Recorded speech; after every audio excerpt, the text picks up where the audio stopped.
অসহ্য গরম। গ্রামে আসছি, এত গরম মানে খুব বেশি খারাপ লাগছে। আর ইলেকট্রিসিটি তো যায় আর আসে, এমন অবস্থা না, গেলে তার আসার কোনো খবর থাকে না। ঘন্টার পর ঘন্টা গরমের মধ্যে অসহ্য রকমের পরিস্থিতি তৈরি হয়েছে। খেয়েও আরাম নাই, কোনো কিছুতেই আরাম পাচ্ছি না। তো এবার চিন্তা করলাম, ছোটবেলায় আম্মু এই বৈশাখের সময় যখন গাছে কাঁচা আম থাকতো, গ্রামে থাকার সময় দুপুরবেলা কাঁচা আম পেড়ে সেটা মাটির চুলায় পুড়িয়ে সে আম দিয়ে আমাদের চট্টগ্রামের একটা খাবার ডাল, যেটা কাজি বলি আমরা, সেটা তৈরি করতো। তো ভাবলাম আপনাদের সাথে গ্রামে থাকার কারণে এই খাবারটা শেয়ার করি। কারণ ওই যে দেখতে পাচ্ছেন তাজা আম, সেই আমটা আমি এখন পারবো, তারপর মাটির চুলায় রান্না হচ্ছে, সেখানে আগুনের মধ্যে পুড়িয়ে কাজে করব আর আপনাদেরকে দেখাবো। আপনারা এই বৈশাখে কাঁচা আম যদি পান তাহলে গরমের মধ্যে এইটা বানিয়ে খাবেন, দেখবেন কতটা আরাম পাচ্ছেন। অবশ্যই এটা খাওয়ার সময় বিভিন্ন ভর্তা অথবা শুকনো মানে যে একটু ড্রাই খাবার হয় খুবই ভালো হয়, অথবা এমনি এমনিও খেতে পারেন।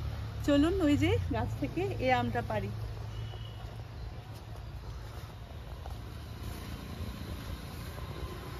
প্রচুর আম ধরেছে, এটা একটা গাছের আম, এটা মোটামুটি বড় হয়েছে। এই যে দেখেন তাজা আম একদম। এই কষটা আবার মুখে লাগলে একদম দাগ হয়ে যায়। এই কষ দেখেন, এই কষটা একদম আমরা ছোটবেলায় বুঝতাম না দেখে মানে গাছ থেকে পেরে সাথে সাথে মুখে লাগিয়ে দিতাম, ঠোঁটের আশেপাশে সাথে সাথে দাগ হয়ে যেত, ঘা হয়ে যেত। তো আপনারা সাবধান থাকবেন। চলেন এটা দিয়ে আচার বানিয়ে নিই, চলেন এটা দিয়ে কাঁচি বানিয়ে নিই। চলো একটা আমার দুজন মানুষ। এই যে এই আম পেরে নিয়ে এসেছিলাম, তাজা তাজা আম। এবার এই আগুনে দিয়ে দিব। কলকাতায় কিন্তু এই পোড়া আমের একটা শরবত করা হয় যেটা খুব ফেমাস।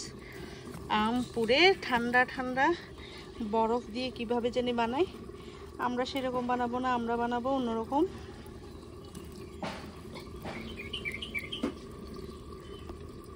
আম তো কুড়াতে দিয়ে দিয়েছি, এবার সেই আমটা তুলবো এই জিনিসটা দিয়ে। গ্রামে মাটির চুলা থেকে ছাই তুলতে বা বিভিন্ন জিনিস তুলতে এই জিনিসটা ব্যবহার করে। আপনাদের এলাকায় এটি কি বলে আপনারা কমেন্ট করে জানাবেন।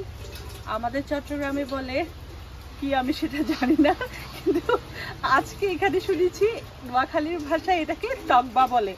আজকে এই টকবা দিয়ে আমি আমটা তুলবো।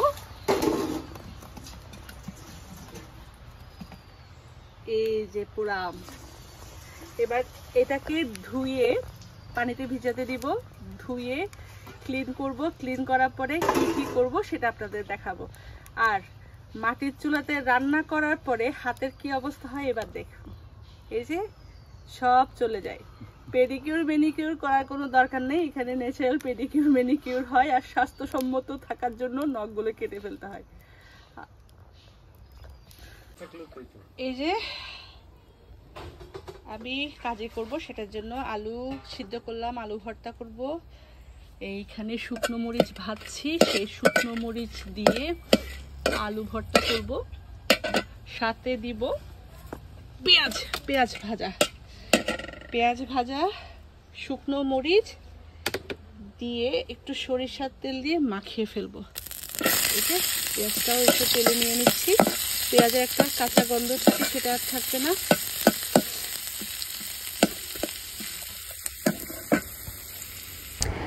এই যে আমি আমটা ধুয়ে খোসা ছাড়িয়ে পরিষ্কার করে একটা বাটিতে নিয়ে নিয়েছি, সাথে নিয়েছি একটা শুকনো মরিচ ভেজে আর সরিষার তেল, খাঁটি সরিষার তেল এবং লবণ পরিমাণ মতো সবগুলো মাখিয়ে নিচ্ছি।